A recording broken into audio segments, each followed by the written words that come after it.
ያው እንደነገርኩሽ ሳይቱ ላይ አሁን ቤዝመንት ጨርሰን እንደነገርኩሽ ግራውንድ ላይ ደርሷል።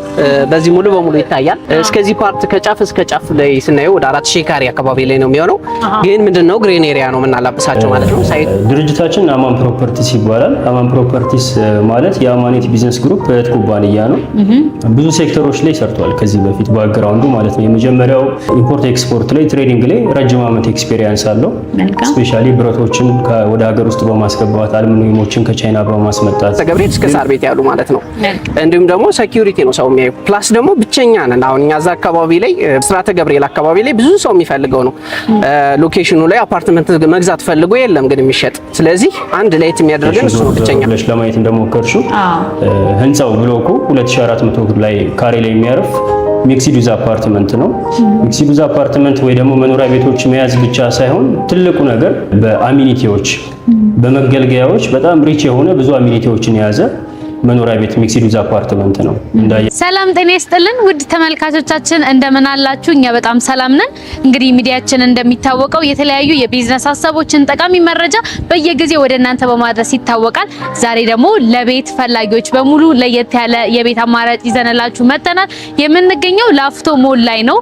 ላፍቶ ላይፍ ሌክዠሪ አፓርትመንት እንግዲህ የተለያዩ አይነት ቤቶችን ይዞ እንደመጣ ሰምተናል። የተለየ ዲስካውንትም እንዳለው ሰምተናል። ዛሬ ደግሞ እዚህ ተገኝተን እነዚህ ቤቶች ምን አይነት ናቸው፣ ካሬያቸው በምን አይነት አማራጭ ነው የቀረበው፣ የት አካባቢ ላይ ነው የሚገኘው፣ እንዴት ማግኘት እንችላለን የሚለውን ሰፋ ያለ መረጃ ይዘንላችሁ መጥተናል። እናንተ ብቻ ከመጀመሪያው እስከ መጨረሻው ሙሉ ፕሮግራማችንን ተከታተሉ። እንዲሁም ደግሞ ለቻናላችን አዲስ የሆናችሁ ሰዎች ቻናላችንን ላይክ፣ ሰብስክራይብ፣ ሼር ማድረግ እንዳትረሱ። ፕሮግራሙን በመምራት አብሬያችሁ ቆይታ ማደርገው እኔ ሊና አብርሃም ነኝ። በካሜራማን ናኦል አለ። ወደ ፕሮግራም እግዚአብሔር ይመስገን። እንኳን ደህና መጣሽ። እንኳን ደህና ቆየኸኝ። አመሰግናለሁ።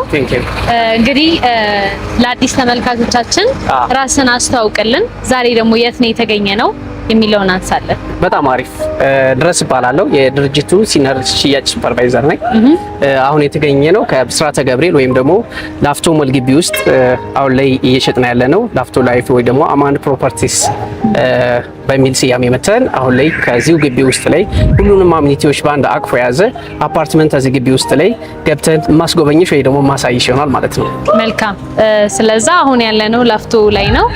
አዲስ ይዛችሁት የመጣችሁት ቢልዲንግ አለ ማለት ነው? አዎ፣ እዚሁ ላፍቶ ግቢ ውስጥ አዲስ ዘኖ ላውንች አደረግነው አለ። የማስታወቂያ ማጋሉ ብዙ አሚኒቲዎች ያሉበት እንደመሆኑ እንዲሁም ደግሞ አካባቢው ላይ ብስራተ ገብርኤል ተብሎ ያው ምን እንዳለ ማን ሁሉም ሰው የሚያውቀው ነው። ከዚህ ውጭ ግን ግቢ ውስጥ ላይ ምን አለ፣ ከስንት እስከ ባለ ስንት መኝታ አማራጮች አሉት የሚለውን ደግሞ ቅድመ ክፍያችን የሚለው ሙሉ አጠቃላይ ዲቴል ኢንፎርሜሽኖች ገብቼ መረጃዎችን መስጠት ይሆናል ማለት ነው። በጣም ደስ ይለኛል። እሺ፣ ቴንክ ዩ። ያው እንደነገርኩሽ ውስጥ ገብተን ሁሉንም አሚኒቲዎች በአንድ አቅፎ ያዘ እንደነገርኩሽ በሪል 3D ሳይሆን ሪል ራሱ የሚታይበት እንዲሁም ደግሞ አሁን አገልግሎት ላይ እየዋለ ያለ እንደምታዩ ማወኛ ገንዳ አሁን ላይ ፊት ለፊት ላይ የምናየው የዋና ቦታዎች አሉ ማለት ነው። እዚህ ውስጥ ላይ ሲኒማ አለ፣ ጂም አለ፣ እንዲሁም ደግሞ የልጆች መጫወቻ ጌም ዞን አለ። የሌለ ነገር ምንም ነገር የለም። እዚህ ላፍቶ ሞል ግቢ ውስጥ ገብቶ የሚያጠው ነገር የለም። ለማንኛውም ከዚህኛው እንደነገርኩሽ አማን ፕሮፐርቲስ ወይም ደግሞ ላፍቶ ላይፍ ሌክዠሪ አማን ፕሮፐርቲስ ሲስተር ካምፓኒ ነው ላፍቶ ላይፍ። እዚህ ይሄ ብቻ አይደለም። ከዚህ እንደምታዩ ከዚህ ጀርባ ላይ ሳይታችን የሚገኝበት ነው ጠርዝ ላይ ይሄ አሁን የምታዩ መዋኛ ገንዳ በሙሉ ሁለተኛ ፎቅ ላይ ይወጣና ከአዲሱ ፕሮጀክታችን ጋር እስከዚህ ድረስ ይገናኛል ማለት ነው። ከዚህ ጋር ከተገናኘ በኋላ ውስጥ ላይ ካፌዎች ይኖራሉ።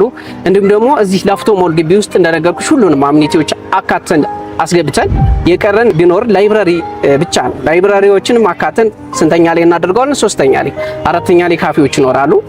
እነሱ ነገሮች እንዳሉ ሆነው ጂሞቹንም እንዲሁም ደግሞ አራተኛ ፍሎር ላይ ደግሞ ከዛኛው ህንጻው ጀርባ ላይ እዚህ ጋር እስከ ህንጻው አብሮ ይገናኛል እንደነገርኩሽ።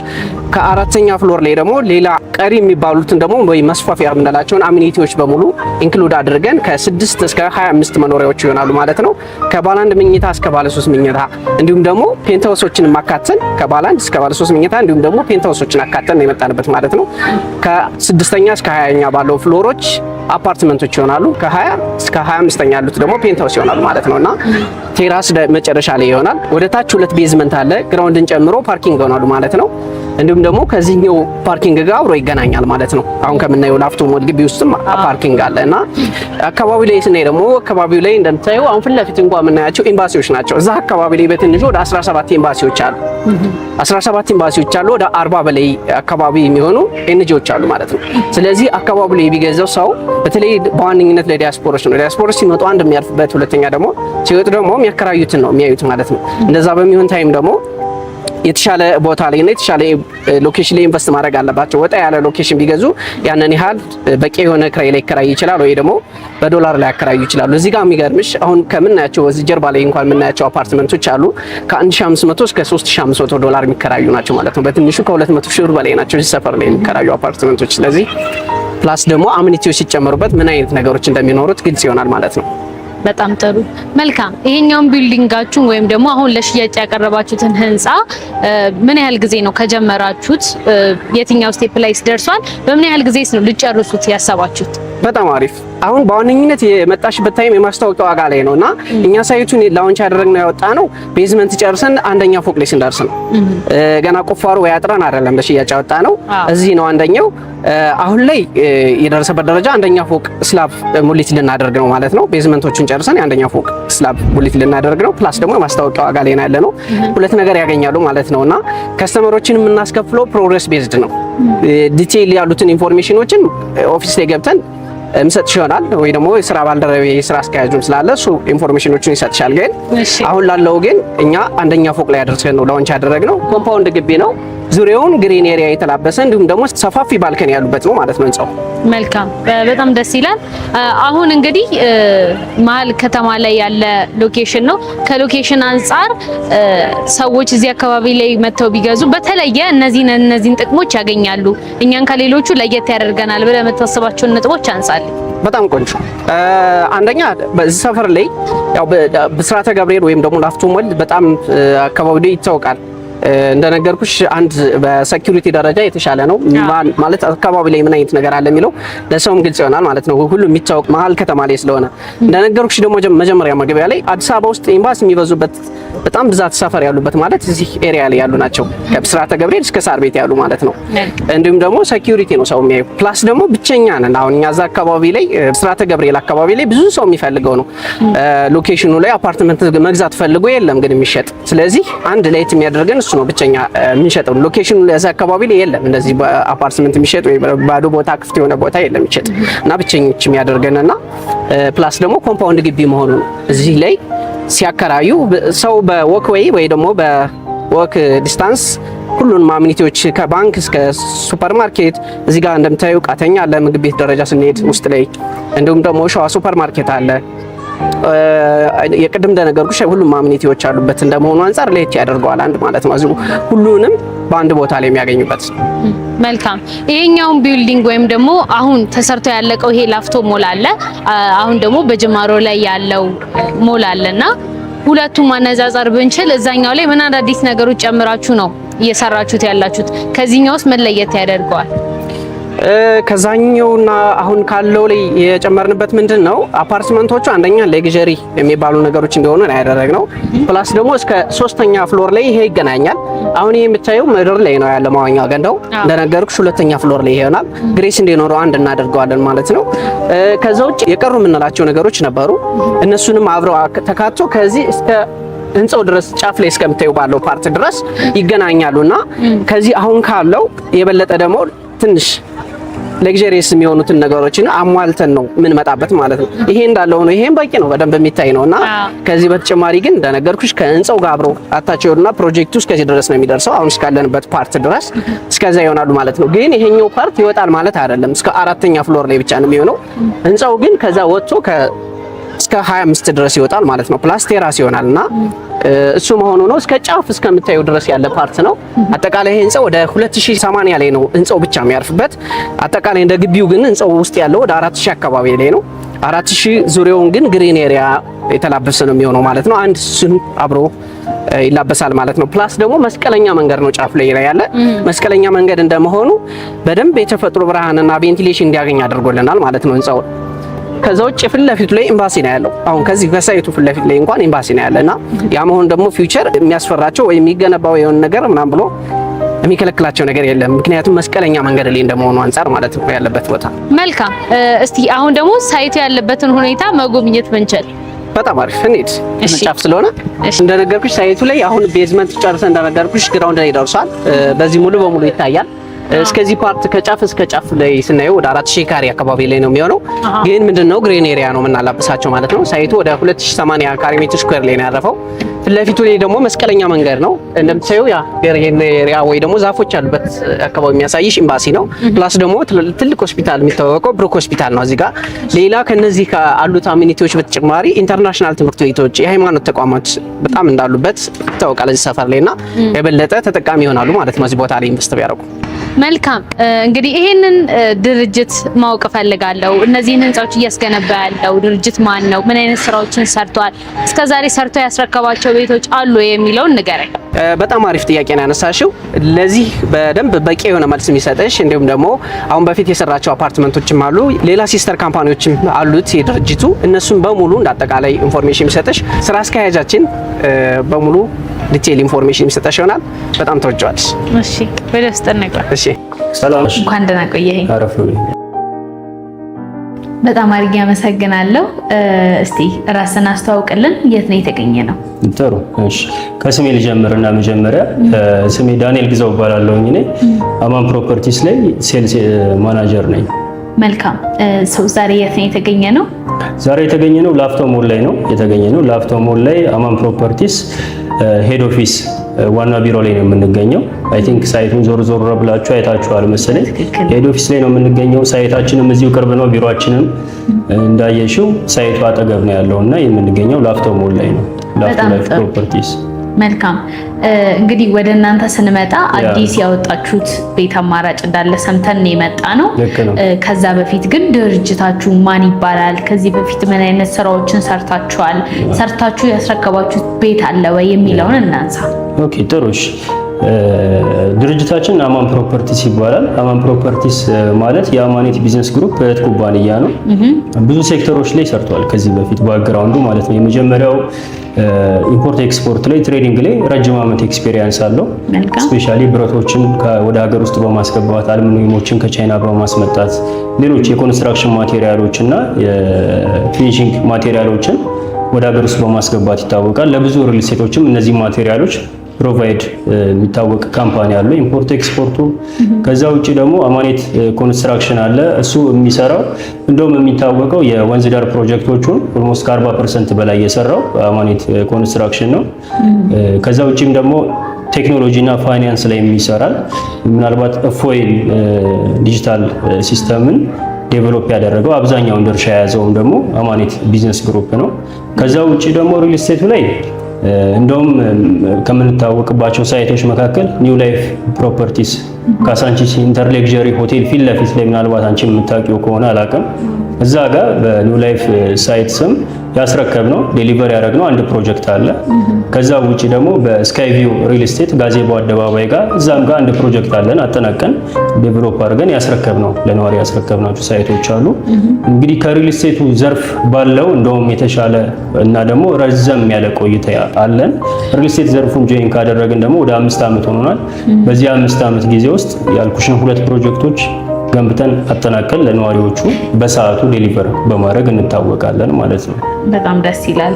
እሺ ዛሬ ወደ እናንተ ወደ መጣንበት ጉዳይ እንሂድና ምን አዲስ ነገር አለ? አዲስ ነገር ይዘን የጠበቅናችሁ እዚሁ ላፍቶ ሞል ላይ ላፍቶ ላይፍ ፕሮፐርቲስ ሳይት አለን። እንዳየሽው ዞር ብለሽ ለማየት እንደሞከርሽው ህንጻው ብሎኩ 2400 ላይ ካሬ ላይ የሚያርፍ ሚክስድ ዩዝ አፓርትመንት ነው። ሚክስድ ዩዝ አፓርትመንት ወይ ደግሞ መኖሪያ ቤቶች መያዝ ብቻ ሳይሆን ትልቁ ነገር በአሚኒቲዎች በመገልገያዎች በጣም ሪች የሆነ ብዙ አሚኒቲዎችን የያዘ መኖሪያ ቤት ሚክስድ ዩዝ አፓርትመንት ነው። እንዳየሽው ላፍቶ የሚታወቀው መዋኛ ገንዳ፣ ጂምናዚየም፣ የተለያዩ የገበያ ማዕከሎችን፣ የልጆች መጫወቻዎችን እንደገና ደግሞ ጌም ዞኖችን እነዚህን በመያዝ ነው የሚታወቀው። ያንኑ አሚኒቲ አካተን 4000 ካሬ ላይ ያረፈ አሚኒቲዎቹ ጋር አንድ ላይ ጨምሮ መኖሪያ ቤቱ ህንጻው ደግሞ የሚያርፍበት 2490 ካሬ ላይ ያረፈ ቢልዲንግ ዴቨሎፕ እያደረግን ነው። ግንባታውንም እንዳየሽው በ3 ወር ከ15 ቀን ጊዜ ውስጥ ከመሬት ከቁፋሮ ጀምሮ 2 ቤዝመንቶችን አጠናቀን እንደገና ደግሞ ፈርስት ፍሎር ላይ ደርሰናል በ4 ወር ባልሞላ ጊዜ ውስጥ ማለት ነው። በጣም ደስ ይላል። በምን ያህል ጊዜ ገደብ ነው ልትጨርሱ ያሰባችሁት ይሄንን ቢልዲንግ? ዴሊቨሪው የሚሆነው በ2 ዓመት ከ6 ወር ወይ ደግሞ በ30 ወር ነው ለነዋሪዎች የምናስረክበው። ግንባታው እንደውም እንደምታዩት ፈጣን ነው። ከዛ እርሊም የመረከብ ሁኔታ ይኖረዋል። ምክንያቱም ግንባታችን በጣም ፈጣን ስለሆነ ራሳችን ስለሆነ ዴቨሎፕ እያደረግን ያለ ነው። ስለዚህ በ30 ወር መኖሪያ ቤቶቹን አሁን ለሚገዙን ደንበኞች በ2 ዓመት ከ6 ወር ጊዜ ውስጥ እጃቸው ቤታቸውን መረከብ ይችላሉ ማለት ነው። በጣም ደስ ይላል። እስቲ ወደ ህንጻው ዲቴል እንግባና ምን አይነት አሚኒቲዎችን የያዘ ነው? ሰዎች ለመኖሪያነት ይመርጡታል ወይስ ለንግድ ነው? ካለው አካባቢ አንጻርም ደግሞ ቦታውን ሰዎች ቢገዙ ምን ያህል ጥቅም እንደሚያገኙ አብራራል። ያው ብስራተ ገብርኤል ወይ ደግሞ ላፍቶ ሞል የሚታወቀው ኤሪያው ላይ ሌክዠሪ ላይፍ ስታይል የተለመደበት አካባቢ ነው። ሆስፒታሎች አሉት፣ ትላልቅ ኢንተርናሽናል ትምህርት ቤቶች አሉት። ብስራተ ገብርኤል ኤሪያ ላይ እንደሚታወቀው እዛ አካባቢ እዚህ ሎኬሽን ላይ የሚከራዩት የኪራይ ዋጋቸውን ምናልባት ቼክ የማድረግ አጋጣሚም ካላቸው ደንበኞች በትንሹ ባለ 1 መኝታ ሲሆን $1500 እስከ $2000 ድረስ ነው የሚከራዩት። ባለ 2 መኝታዎቹ ደግሞ $2000 እስከ $2500፣ ባለ 3 መኝታዎቹ ከ150 ካሬ በላይ ከፍ ካሉ በትንሹ ከ$3000 እስከ $4000 ድረስ የመከራየት ነገር ይኖረዋል። ስለዚህ ያው ጆይን ሲያደርጉን መኖሪያን አስበው ራሴ ኖርበታለሁ ብለው አስበው ጆይን የሚያደርጉን ደንበኞች ደስተኛ ነን። ብዙ ነገሮችን ከቤታቸው ወይ ከግቢያቸው ለቀው ሳይወጡ ማግኘት ይችላሉ። ለምሳሌ መዋኛ ገንዳ ቢፈልጉ መዋኛ ገንዳ አለን። ጂምናዚየም ቢፈልጉ እዛው ህንጻቸው ላይ ጂምናዚየምን ያካተተ ነው። ሱቆችን መገበያየት ቢፈልጉ እሱን እያሟላ ነው። የልጆች መጫወቻ አለው። ልጆች ማቆያ ዴይኬር ይኖረዋል። ከዛ በተጨማሪ ላይብራሪ ይኖረዋል ለልጆችም ለአዋቂዎችም። ከዛ በተጨማሪ አዋቂዎች ደግሞ ወርኪንግ ስፔስ ይኖረዋል ኪራይ። ስለዚህ ምናልባት ከቤት ቁጭ ብለው የሚሰሩት ስራ ካለ ታች ወርደው ደግሞ ወርኪንግ ስፔስ ስለሚኖረው እሷ ላይ ስራቸውን መስራት የሚፈልጉትን ነገሮች በጥሞና የሚሰሩበት ኢንቫይሮንመንት ይኖረዋል። ይህንን አካቶ ዴቨሎፕ እየተደረገ ፕሮጀክት ስለሆነ አካባቢው ከሚሰጠው አድቫንቴጅ ብስራተ ገብርኤል ከመሆኑ የብስራተ ገብርኤል ላይፍ ስታይልን ጆይን ከማድረጋቸው በተጨማሪ እዛው ብሎክ ላይ ሆነው የሚፈልጉትን አሚኒቲ ካፌ ቢፈልጉ፣ ሬስቶራንት ቢፈልጉ፣ የልጆች ማቆያ ቢፈልጉ፣ መዝናኛ ልጆቻቸውን ይዘው ዊኬንድ እረፍት የሚያደርጉበት ኢንጆይ የሚያደርጉበት ጊዜ ቢፈልጉ ሁሉንም ነገር አካቶ የያዘ ሚክስድ ዩዝ አፓርትመንት ነው እየገነባንላቸው ያለ ነው ማለት ነው። በጣም አሪፍ። መልካም እንግዲህ ያው ሰዎች ለሁለት ምክንያት ነው ቤትን የሚገዙት፣ አንድም ለመኖሪያ አንድም ደግሞ ለማከራየት ነው። በሁለቱም መንገድ ስናየው ይህ አካባቢ በጣም ጥሩ የሚባል ነው።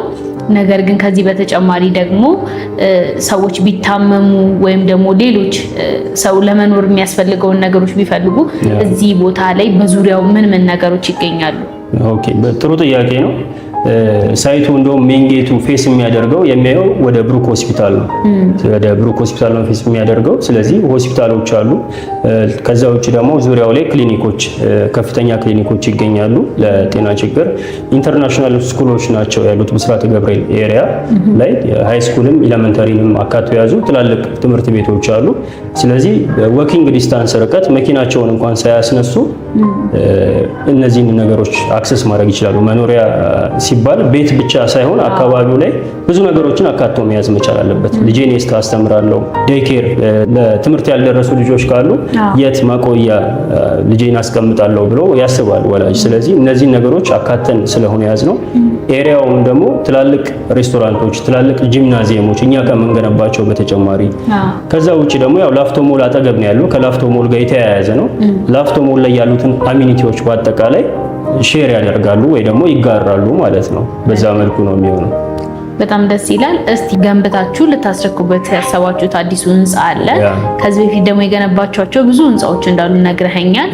እስቲ በንጽጽር የአሁኑ ላይ ምን አዳዲስ ነገሮችን ጨምራችሁ ነው ለገበያ ያቀረባችሁት? ጥሩ። አዲሱ ላይ አዲስ ነገሮች ጨምረን ያቀረብ ነው። የመጀመሪያው ትልቁ ነገር አሚኒቲዎች ነው። መገልገያዎችን ከቤት በተጨማሪ ብዙ አሚኒቲዎችን ቅድም ዲስክራይብ እንዳደረኩት እነሱን አካተን ይዘናል። ከዛ በተጨማሪ ለየት ያሉ ዲስካውንቶችን አዘጋጅተናል። ወደ ዋጋው ስንመጣ እሱን በደንብ እንመለስበትና እናወራለን። ከዲስካውንቱ በተጨማሪ ያሉት ነገሮች ምንድናቸው? 3 ወለል ፓርኪንግ ነው የሚሆነው። 2 ቤዝመንት ፓርኪንግ ይኖራል። ግራውንድ ፍሎርም የመኪና ማቆሚያ ነው የሚሆነው። ወደ ላይ ከፍ ስንል ደግሞ ሎቢና ሪሴፕሽን ይኖራል። ያ ማለት ሌክዠሪ ላይፍ ስታይል ስለሆነ ሞዱ ወይ ደግሞ ህንጻችን የሚኖረው ሌክዠሪ ላይፍ ስታይልን የያዘ ስለሆነ ሎቢና ሪሴፕሽን ይኖራል። እንግዳ ካላቸው ሪሴፕሽኖቹ ደውለው እከሌ የሚባል እንግዳ መጥቷል እንላከው ወዳላችሁበት ወለል ወይስ እዚሁ መታችሁ ትቀበላላችሁ ብሎ ኮንፊርሜሽን የሚደውል ሪሴፕሽን ይኖራል። ያንን ስልክ ተቀብለው እዛው ይጠብቀኝ የሚሉ ከሆኑ ታች ወርደው እንግዳቸውን አስተናግደው ካፌዎች፣ ሬስቶራንቶች ስላሉ መመለስ ይችላሉ። ከዛም ደግሞ ላኩት ካሉ ላይ ይላክላቸዋል። ከዛ በተጨማሪ የጋራ መኖሪያ ቤት እንደመሆኑ ደግሞ ፕሮግራሞች ይኖራሉ፣ ኦኬዥኖች ይኖራሉ። ክርስትና ይኖራል፣ ቤቢ ሻወሮች፣ ዊዲንግ ሻወሮች፣ አነስተኛ ከሰርግ መለስ ያሉ ፕሮግራሞች ስለሚኖሩ እነሱን ለማዘጋጀት ከዛው ከቢልዲንጋቸው ከመኖሪያ ቤታቸው መውጣት ስለሌለባቸው ቴራስ ላይ 2 ኪችኖች ይኖሩና ከኪችኖቹ በተጨማሪ ደግሞ መጸዳጃዎች ይኖራሉ። ስለዚህ እዛ ላይ ሩፍቶፕ ያለው ስለሆነ የሚፈልጉትን ፕሮግራሞች ቴራስ ላይ ማዘጋጀት ይችላሉ። ለመዝናኛም ዊኬንድን ለማሳለፍ ቅድም ዲስክራይብ ያደረኳቸው ነገሮች ስላሉ ኢንጆይ እያደረጉ ያው ቤቱን የሚወድ ሰው በተለይ ጥሩ አሚኒቲዎችን ይዘን መጥተናል። ከቤቱ ሳይሄድ ሁሉንም ነገር ቤቱ ላይ እንዲያገኝ አድርገን ነው ዲዛይን ያደረግነው። አንድ እሱ ነው። ከዛ በተጨማሪ ሌክዠሪ ላይፍ ስታይል ነው ብዬሻለሁ።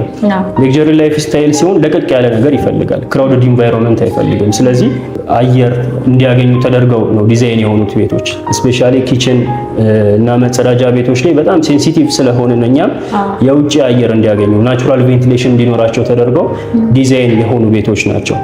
ወደ ሳሎናቸው ስንመጣ በትንሹ ካሬ ባለ 1 መኝታ የምንለው ካሬ ላይ እንኳን ከ28 ካሬ እስከ 35 ካሬ ድረስ ይሄዳል። ሳሎኑ ብቻ የሳሎኑ ስፋት ብቻ። ወደ መኝታ ክፍሎቻቸው ትንሹ ባለ 1 መኝታ የምንለው ካሬ ላይ ስንሄድ እንኳን ባለ 1 መኝታው መኝታ ክፍሉ 20 ካሬ ነው፣ መታጠቢያ ክፍሉን ሳይጨምር ማስተር ባዙን ሳይጨምር ማለት ነው። ስለዚህ ሰፋፊ ለቀቅ ያለ ደንበኞቻችንን የሚመጥን ቤት ነው ይዘን እየመጣን ያለ ነው። ከዚህ ውጪ ምናልባት ባለ 3 መኝታ ደግሞ የሚፈልጉ ቤተሰብ ያላቸው ከነልጆቻቸው መኖሪያ ለሚፈልጉ ደንበኞች በትንሹ 173 ካሬ ጀምሮ እስከ 248 ካሬ ድረስ አማራጭ ይዘን መጥተናል። ያ ማለት ሳሎናቸው እስከ 41 እስከ 43 ካሬ ድረስ ስፋት ይኖረውና ወደ መኝታ ክፍሎቻቸው ስንመጣ ደግሞ 25 ካሬ እስከ 28 ካሬ ድረስ ስፋት ያላቸው በጣም ቅንጡ የሆኑ መኝታ ክፍሎችን ይዘን መጥተናል። ከዛ ውጪ እንደ መረጃም እንዲሆናቸው ለደንበኞቻችን የሃይት ማተር ያደርጋል። የሲሊንግ ሃይት እንደምታውቁ ቅርብ የሚሆን ከሆነ ጭንቅም የማድረግ ነገር ይኖራል፣ የመጣ ሰፎኬት የመሆን ነገርም ይኖራል። ያንንም አቮይድ ለማድረግ በሚያልቅ ሰዓት 3 ሜትር ከ20 ሃይት እንዲኖረው አድርገን ነው እየገነባን ያለ ነው። ስለዚህ ደንበኞቻችንን የሚመጥን ሌክዠሪ አፓርትመንት ቤቱ በራሱ ራሱን መሸጥ የሚችል በጣም ዲዛይኑን ሲያዩት የሚወዱት ቤት ነው። ከቤቱ በተጨማሪ ያሉት አሚኒቲዎች ደግሞ በጣም አጓጊ የሆኑ ያው ቤቱን ለሚወድ ሰው ከቤቱ ሳይወጣ ኤቭሪቲንግ ማግኘት የሚችልበትን ሁኔታ አመቻችተን ነው እየገነባን ያለ ነው ማለት ነው። በጣም ደስ ይላል። አሁን ደግሞ ስላሉት አጠቃላይ የካሬ አማራጮች ያከፋፈል ሁኔታ ሰፋ አድርገን እናንሳ። ጥሩ መልካም። ስለ የካሬ አማራጮች ስናነሳ አሁን ከረንትሊ አቬሌብል ስላሉት ስቶኮች ሜንሽን ላድርግልሽ። ምክንያቱም ከላፍቶ ሞል ካለን ሳይት ውጪ ሌሎች ሳይቶችም አሉ። ካሳንቺስ ኢንተር ሌክዠሪ ጋር አቬሌብል ስቶኮች አሉ። እዚህ ላፍቶ ካለው ስንጀምር ባለ 1 መኝታ ከ89 ካሬ ጀምሮ እስከ 97 ካሬ ድረስ አማራጭ ይኖረናል ለባለ 1 መኝታ ማለት ነው። ስለዚህ ኢንስቶልመንት ጆይን ለሚያደርጉ ማለት ቀስ ብለው በ2 ዓመት ከ6 ወር መክፈል ለሚፈልጉ ደንበኞች 15% ቅድመ ክፍያ ብቻ ከፍለው ጆይን ማድረግ ይችላሉ ማለት ነው። ስለዚህ ቶታል ፕራይሱ 10,300,000 ነው። የሱን 15% ክፍያ ያ ማለት ወደ 1,600,000 ብር ከፍለው ጆይን ማድረግ ይችላሉ። ከዛ ውጪ ግን 100% መክፈል እንችላለን ለሚሉ ደንበኞች፣ እንደገና 50% ነው መክፈል ለሚሉ ደንበኞች፣ 40%ም ለሚከፍሉ ደንበኞች የተለየ የቅናሽ ወይ ደግሞ የዲስካውንት ኦፈር ስላለን እሱን ተጠቅመው 40%ም 60 የሚሆን ከፍለው ተጨማሪ አዲሽናል ዲስካውንት ደግሞ ማግኘት ይችላሉ ማለት ነው። ባለ 1 መኝታዎቹ እነዚህ ናቸው። ወደ ባለ 2 መኝታ የካሬ አማራጮቻችን ስንመጣ ትንሹ ካሬ 105 ካሬ ባለ 2 መኝታ አለን። ከፍ ሲል ደግሞ እስከ 156 ካሬ ድረስ ስፋት ያላቸው ባለ 2 መኝታ አላቸው። ባለ 2 መኝታውን ብቻ ለሚፈልጉ ደንበኞች ስታንዳርድ ስለሆነ በቂ ነው። ወደ 20 ካሬ የሚጠጋ የመኝታ ክፍል ስፋት ያለው መኝታ ክፍል ይኖራቸዋል። ወደ 33 ካሬ አካባቢ ሳሎን ስፋት ይኖረዋል። ከዛ ውጭ ደግሞ ባለ 2 መኝታ ሆኖ ሰፊ ለቀቅ ያለ ቤት ለሚፈልጉ ደንበኞች 146 ካሬ እና 156 ካሬ አማራጭ ስላለ እሱንም እንደ ኦፕሽን መያዝ ይችላሉ ማለት ነው ባለ 2 መኝታ ላይ። ወደ ባለ 3 መኝታ ስንመጣ ትንሹ 173 ካሬ ይሆንና ከፍ ሲል ደግሞ 248 ካሬ ባለ 3 መኝታ ቤቶች ይኖራሉ።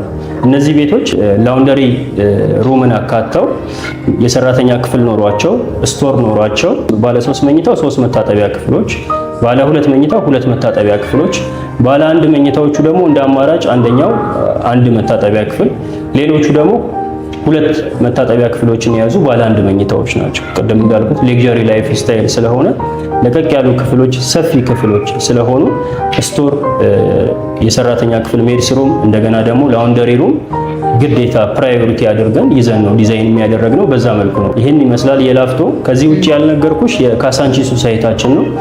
የላፍቶ ሳይታችን እንዳየሽው ፕሮግረሱ አንደኛ ፎቅ ላይ ደርሷል በ3 ወር ከ15 ቀን ጊዜ ውስጥ። ከዛ ውጪ የካሳንቺሱ ሳይት ላይ ፕሮግረሱ ሁለተኛ ፎቅ ላይ ነው ያለው ከረንት ፕሮግረሱ። እዛ ላይ የተወሰኑ ቤቶችን ሸጠናል። እንግዲህ ቀድመው መምጣት ለሚችሉ ደንበኞች ኦፈርም አዘጋጅተናል። ምን አይነት ኦፈር ነው ያዘጋጀነው? ካሳንቺሱ ላይ መተው 100% ለሚከፍሉ ደንበኞች 30 በመቶ ኦፍ አድርገናል። ያ ማለት የ10 ሚሊዮን ብር ቤት ነው የምፈልገው ብለው ቢመጡና 100% እንክፈል ቢሉ 3 ሚሊዮኑን ተቀናሽ አድርገን 7 ሚሊዮን ብር ብቻ ከፍለው ጆይን ማድረግ ይችላሉ ማለት ነው። እዛ ላይም የካሬ አማራጮቹን በደንብ በታትነናቸዋል። ባለ 1 መኝታ 72 ካሬ ጀምሮ ይኖረናል። ባለ 2 መኝታ ደግሞ ከ123 ካሬ ጀምሮ ከፍ ሲል ዝቅ ሲል ደግሞ 114 ካሬ ድረስ ይኖረናል ባለ 2 መኝታ። ባለ 3 መኝታ ለሚፈልጉ ደንበኞች 168 ካሬና 158 ካሬ የካሬ አማራጭ ይኖረናል ማለት ነው። መልካም። ስለነዚህ ሳይቶች ዋጋቸውን ብትነግረኝ። ኦኬ፣ ጥሩ ጥያቄ። ካሬዎቹ እንዳልኩሽ ከ72 ካሬ ጀምሮ አማራጭ ይኖረናል። 72 ካሬ ባለ 1 መኝታ 8 ሚሊዮን 390 ሺህ ብር ይሆናል ቶታል ፕራይሱ። ስለዚህ 15% ከፍላለሁ ለሚለን ደንበኛ 15% ወደ 1.2 አካባቢ ከፍሎ ጆይን ማድረግ ይችላል። ነገር ግን ዲስካውንት ፈልጋለሁ 100% መክፈል ይችላል ለሚለን ክላይንት ደግሞ 30%ን ዲስካውንት እናደርጋለን። ያ ማለት ወደ 2 ሚሊዮን 600 ሺህ ብር ቅናሽ እናደርግለትና ከባለ 1 መኝታው ላይ ብቻ ማለት ነው 6 ሚሊዮን 300 ሺህ ብር ብቻ ከፍሎን ሌላ ያለምንም ተጨማሪ ክፍያ ቤቱን መረከብ ይችላል ማለት ነው። ይሄ ባለ 1 መኝታው ላይ ያለው ዲፈረንስ ነው። ወደ ባለ 2 መኝታው ስንመጣ ቅድም ሜንሽን እንዳደረኩት 114 ካሬ 123 ካሬ ባለ 2 መኝታ ክፍሎች ይኖሩናል እንደ አማራጭ። ቶታል ፕራይሱ 13.2 አካባቢ ይሆንና 100% ዲስካውንት ተጠቅሜ 100%ን መክፈል እፈልጋለሁ ለሚለን ደንበኛ 4 ሚሊዮን 200 ሺህ ብር ቅናሽ እናደርግለታለን። 4 ሚሊዮን 200 ሺህ ብር ቅናሽ አድርገንለት 13.2 የነበረው ፕራይስ ወደ 9 ሚሊዮን 900 ሺህ ብር ይሆናል ማለት ነው። ስለዚህ 9 ሚሊዮን 900 ሺህ ብር ከፍሎ ሌላ ቀሪ ምንም አይነት ክፍያ ሳይኖርበት ቤቱን መረከብ ይችላል ማለት ነው። 13.1 የነበረውን ፕራይስ ወደ 9 ሚሊዮን 900 ሺህ ብር ዲስካውንት እናደርግለታለን። ይሄ ዲስካውንት ለሚፈልጉ ደንበኞች ነው። ቀስ ብዬ ከፍላለሁ ለሚሉ ደንበኞች ግን ቅድም እንደተናገርኩት 1 ሚሊዮን 900 ሺህ ብር አካባቢ ከፍሎ ቀሪውን በ2 ዓመት ከ6 ወር ፕሮግረሱን እያየ ቀስ ብሎ መክፈል ይችላል ማለት ነው። መልካም እንግዲህ ዋጋዎቹን ነግረኸኛል። ብዙ ደንበኞች ደግሞ የሚያሳስባቸው ወይም ደግሞ የሚጨንቃቸው አንድ ጉዳይ አለ። እሱም ደግሞ እንግዲህ ዋጋ አንድ ጊዜ ይናገራል፣ ከጊዜ በኋላ ደግሞ በተለያዩ አይነት ሁኔታዎች የዋጋ ጭማሪ ይኖራል ብለው ይሰጋሉ። እስቲ እናንተ ጋር ይሄንን እንዴት ታዩታላችሁ? እሱ ልክ ነው፣ ማርኬቱ ላይ ያለ ስጋት ነው። ግን አሁን ስለኛ ስለሆነ እያወራን ያለ ነው። እኛ እንደ አማን ፕሮፐርቲስ ላፍቶ ላይፍ ላይም ሲገዙ ወይ ካሳንቺስ ያለውን ሳይት ላይ በሚገዙበት ሰዓት ምንም አይነት የዋጋ ጭማሪ የለውም። ያ ማለት 10 ሚሊዮን ብር ቤት ተዋውለው ዲስካውንት 3 ሚሊዮን ብር ብናደርግላቸው ቀሪ ክፍያም በኢንስቶልመንትም የሚከፍሉ ከሆነ 15 በመቶውን ከፍለው ምንም አይነት የዋጋ ጭማሪ ወይ ደግሞ የፕራይስ ግሽበት ሳይኖረው ነው የምንዋዋለው። ስለዚህ 2 ዓመት 6 ወርም አንዴም ከፈሉ ምንም አይነት ተጨማሪ ኮስት አይኖርባቸውም። ቫትን ኢንክሉድ ያደረገ ፕራይስ ነው። እስካሁን ሳወራው ሜንሽን ሳደርግ የነበሩት ዋጋዎች ቫትን ኢንክሉድ ያደረገ ዋጋ ስለሆነ ምንም አይነት ተጨማሪ ወጪ ሳይኖርባቸው ቤታቸውን መረከብ ይችላሉ ማለት ነው። መልካም እንግዲህ በጣም ብዙ ሰዎች የሚያነሱት አንድ ጥያቄ አለ። የግንባታ ጥራትን በተመለከተ የግንባታ ጥራታችሁ ምን ይመስላል? እንዴት ነው? የግንባታ ጥራትን በተመለከተ እኛም ሴንሲቲቭ ነን የግንባታ ጥራት ላይ። ምክንያቱም ብራንድ ነው እየገነባን ያለ ነው። ግንባታ ላይ ችግር ካለ ኢፌክቶች ካሉ ነገ እኛንም ብራንዳችንንም አፌክት የሚያደርግ ነገር ስለሆነ በጣም ሴንሲቲቭ ሆነን ነው እየሰራን ያለ ነው። ስለዚህ ኢቭን ካስረከብናቸው በኋላ ለነዋሪዎች ቤታቸውን ከተረከቡ በኋላ ለ2 ዓመት ጊዜ ንብረቱን ማኔጅ እናደርጋለን። ያ ማለት በጥራት ጉድለት ምክንያት የሚመጡ ችግሮች የመስመር ላይ ኤኒ ካይንድ ኦፍ ችግሮች ካሉ ዋስትና ለ2 ዓመት እንሰጣቸዋለን እኛው ለማስተካከል። ችግሮች ይኖራሉ ለማለት ሳይሆን ነዋሪው ግን በሚኖርበት ሰዓት ከኛ ጋር ናቸው ብሎ ሴፍ ስሜት እንዲሰማው ችግሮችም ካሉ ለማስተካከል ለ2 ዓመት አብረናቸው ነው የምንቆየው። በታች ያሉት ፍሎሮች ላይ ደግሞ ቢሮአችንም ስለሚሆን ችግሮች ካሉ ቅሬታዎች ካሉ እኛው ነን የምናስተካክለው። ፕሮፐርቲ ማኔጅመንቱ የሚያካትታቸውም ደግሞ ሰርቪሶች አሉ። የጥበቃ ስራ ፕሮቫይድ የምናደርገው እኛ ነን። እንደገና ደግሞ ጽዳት፣ ሁሉም ሰው የራሱን ቤት ያጸዳል እንጂ ኮሪደር፣ ግቢውን የመሳሰሉት ነገሮች የማጽዳት ኃላፊነት አይኖርበትም። ስለዚህ የጽዳት አገልግሎት ፕሮቫይድ የምናደርገው እኛ ነን። ከጥበቃው ባሻገር ደግሞ የጥገና አገልግሎቶች ሊፍት ጊዜውን ጠብቆ ሰርቪስ ካልተደረገ የመበላሸት የመቆም ብዙ አይነት እክሎች ይኖራሉ። የውሃም የኤሌክትሪክ መስመሮችም ብልሽት በሚገጥማቸው ጊዜ ጥገና ይፈልጋሉ። ስለዚህ የጥገናውን ሰርቪስ አገልግሎት ከጥገናው በተጨማሪ ደግሞ የጥበቃውንም የጽዳቱንም አገልግሎት ፕሮቫይድ እያደረግን አብረናቸው ነው የምንዘልቀው ማለት ነው። ኮምፕሌንም ካለ እኛው ጋር ነው መጥተው የሚጠይቁት። ግንባታ ላይ ሲሪየስ ነን።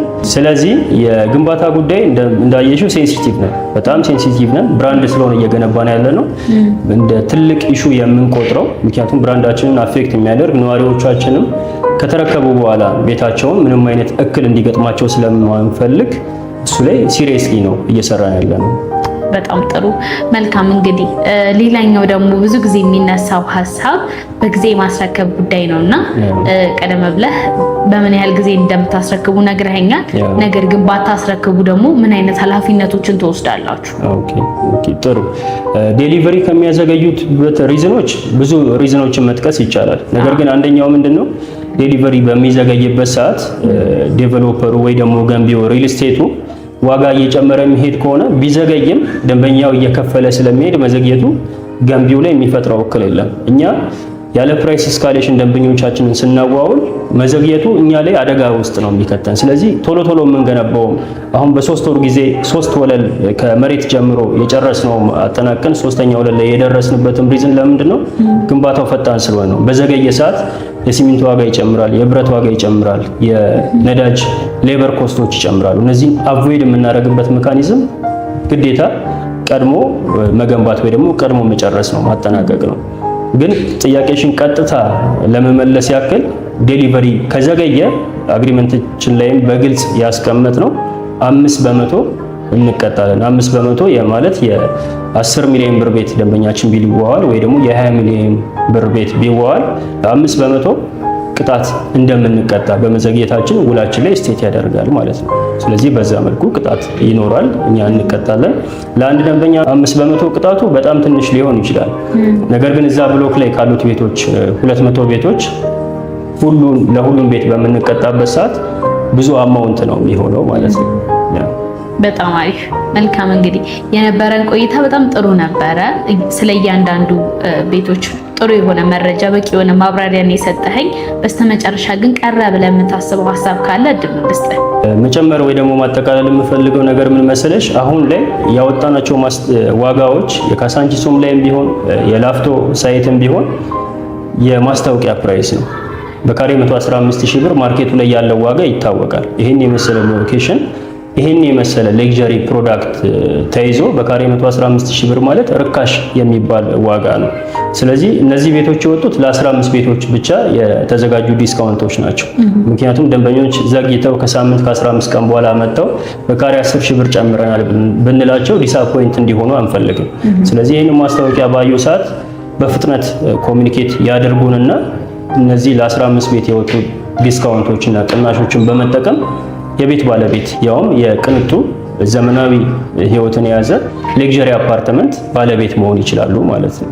መልካም እናንተን ማግኘት ለሚፈልጉ ሰዎች በየትኞቹ አድራሻ እናንተን ማግኘት ይችላሉ? እኛን ማግኘት ለሚፈልጉ ደንበኞቻችን ያው ስክሪኑ ላይ ባለው ስልክ ደውለው ኮሙኒኬት ማድረግ ይችላሉ። ውጪ ላሉ ደንበኞች ደግሞ ስፔሲፊካሊ ዋትስአፕ ላይ ኮሙኒኬት በማድረግ የሚፈልጉትን ዲቴል መረጃ ማግኘት ይችላሉ። ከዛ በተጨማሪ እዚህ ተወካይም ላይኖራቸው ይችላል። እዛው ያሉበት ሀገር ሆኖ አግሪመንት ውል መዋል፣ ደረሰኝን መውሰድ ኤቭሪቲንግ ፕሮሲድ ማድረግ የሚፈልጉ ደንበኞች ካሉ ዋትስአፕ ላይ ኮሙኒኬት በማድረግ ያሉበት ሀገር በዲኤችኤል ውላቸውን ስለምንልክ በዛ መልኩ ስለምናስተናግዳቸው ውጭ ያሉ ደንበኞች ዋትስአፕ ላይ፣ ሀገር ቤት ያሉ ደንበኞች ደግሞ ቀጥታ በመደወል እኛን ኮሙኒኬት ማድረግ ይችላሉ ማለት ነው። እሺ መልካም እንግዲህ የነበረን ቆይታ ጥሩ ነበር። ስለሰጠኝ ጊዜና ማብራሪያ አመሰግናለሁ። ቴንክ ዩ።